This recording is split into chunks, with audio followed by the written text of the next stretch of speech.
Assalamualaikum warahmatullahi wabarakatuh. Bersama saya Ferni Wahyuni, kelas 1Q, NIM 2020-143643, Prodi Pendidikan Guru Skala Dasar. Salam sejahtera bagi kita semua. Hari ini saya akan menginterpretasikan masalah gotong royong dan solidaritas di tengah individualisme dan hedonisme. Sebelum kita masuk ke pembahasan yang lebih lanjut, apa sih yang dimaksud dengan gotong royong dan solidaritas di tengah individualisme dan hedonisme? Gotong royong. Kata gotong royong sudah sering kita dengar di telinga kita. Gotong royong adalah bentuk kerjasama yang dilakukan oleh sekumpulan orang dengan tujuan tertentu. Dengan adanya gotong royong, pekerjaan yang sulit dapat menjadi mudah jika dilakukan secara bersama-sama. Solidaritas. Solidaritas adalah wujud kepedulian kita, baik antara sesama individu maupun kelompok. Sedangkan individualisme adalah sikap di mana seseorang hanya mementingkan dirinya sendiri dibandingkan orang lain. Mereka yang memiliki sifat seperti ini hanya akan mengurusi hidupnya masing-masing dan cenderung lebih tertutup dalam kehidupannya. Sedangkan hedonisme adalah sikap di mana seseorang hanya akan merasa bahagia jika mencari kesenangannya sebanyak mungkin. Jadi, untuk pengertian secara keseluruhan dari gotong royong dan solidaritas di tengah individualisme dan hedonisme adalah bagaimana cara kita menumbuhkan rasa kerjasama atau wujud kepedulian kita di tengah masyarakat yang hanya mementingkan dirinya sendiri dengan mencari kebahagiaannya sebanyak mungkin. Berikut, saya akan menampilkan beberapa slide gambar yang nantinya akan dibahas satu persatu. Pada gambar di sini, masyarakat saling bahu-membahu membangun sebuah rumah. Hal seperti ini sering kita jumpai pada masyarakat dahulu.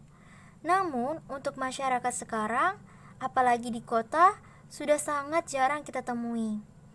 Kita dapat menemui gotong royong seperti ini hanya di desa. Karena di desa masih menerapkan sikap gotong royong dan rasa tradisional yang tinggi. Lalu mengapa pada masyarakat kota sikap gotong royong seperti ini sangat jarang kita temui? Karena masyarakat kota lebih baik menyerahkan tugas tersebut kepada tukang bangunan atau mereka lebih baik membeli rumah yang sudah jadi ketimbang mengajak warga sekitar untuk membangun rumah secara bersama. Hal inilah yang menyebabkan masyarakat kota bersifat individualis. Gambar selanjutnya adalah contoh gotong royong yang sedang melakukan pembangunan jalan. Biasanya pada masyarakat desa, masyarakatnya akan saling bahu-membahu membantu pembuatan jalan yang ada di desanya. Namun ketika kita berada di kota, sikap gotong royong seperti ini tidak ada karena mereka akan menyerahkan kepada si petugasnya. Kerja bakti di daerah biasanya dilaksanakan jika ada kepala daerah atau kepala desanya yang datang berkunjung ke suatu desa tersebut, maka desa tersebut akan biasanya melaksanakan kerja bakti. Nah, kalau untuk masyarakat kota, biasanya masyarakat kota lebih menyerahkan tugas tersebut kepada dinas kebersihan dibandingkan mereka terjun langsung melakukan gotong royong tersebut. Berikut ini adalah contoh gambar orang-orang yang memiliki sifat individualisme dan hedonisme. Sifat seperti ini hanya mementingkan dirinya sendiri dan tidak memperdulikan orang lain, apalagi orang di sekitarnya. Nah, orang seperti ini lebih baik mencari hiburan atau mencari kesenangannya sendiri dibandingkan melakukan kerja bakti ataupun bersosialisasi dengan masyarakat di sekitarnya. Kamu boleh berbelanja ataupun kamu boleh mencari hiburan, tapi yang perlu kamu ingat, kamu perlu bersosialisasi dengan orang di sekitar dan perlu bergotong royong, karena gotong royong itu sangat penting di tengah masyarakat seperti ini. Setelah mengetahui beberapa slide gambar di video tadi, lantas bagaimana cara kita agar sikap gotong royong tidak memudar di kalangan masyarakat kita, terutama pada masyarakat kota? Cara mengatasinya adalah dengan menumbuhkan kembali semangat gotong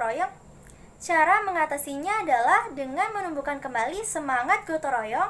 Pada generasi muda yang diawali sedari dini mungkin. Mengapa sedari dini mungkin? Agar ketika kelak mereka dewasa, dalam diri mereka sudah tertanam sikap gotong royong. Selain itu juga, kamu dapat membentuk suatu organisasi di dalam masyarakat. Organisasi ini bertujuan agar masyarakat lebih dekat dengan sekitarnya. Organisasi yang dapat kamu buat dalam masyarakatmu adalah seperti Karang Taruna atau organisasi wajib seperti organisasi kerja bakti yang dapat dilakukan 2 minggu sekali. Yang terakhir adalah kamu harus rajin berinteraksi dengan orang lain.